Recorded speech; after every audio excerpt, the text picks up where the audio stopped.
Use பண்ணும். யூனிவர்ஸே உங்களுக்கு ஒன்று கொடுக்கும், அதை நீங்களா தடுத்துறாதீங்க. அது எவ்வளோ அதை அலோவ் பண்ண முடியுமோ அலோவ் பண்ணீங்கன்னா ஒரு செம்ம பெரிய மேஜிக்லாம் வந்து நடக்கும். எழுபத்துன்றது அதுக்கான ப்ராக்டிஸும் சரி, அதுக்கான நடை பாவனை அதெல்லாமே ப்ராக்டிஸ் பண்ணணும். அதுக்கு நீங்க என்ன முன்னாடி ப்ராக்டிஸ் ஏதாவது பண்ணீங்களா? 1 இயரா தனியா வீட்டில் ப்ராக்டிஸ் பண்ணிட்டே இருந்தேன். ஏன்னா அந்த நளினம் வர்றதுக்காக ரொம்ப கஷ்டமா இருந்தது. நான் நேற்று நைட்டு தான் பார்த்தேன்.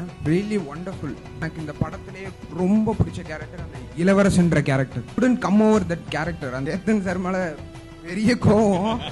எனக்கு படத்தோட எண்டு வரைக்கும் சரியான கோவம். ரூம்குள்ள போயிட்டு வெளியே வரும்போது ஒரு டிரான்சிஷன் இருக்கும் அவரோட எக்ஸ்பிரஷன்ல. அது வேற லீக் அது.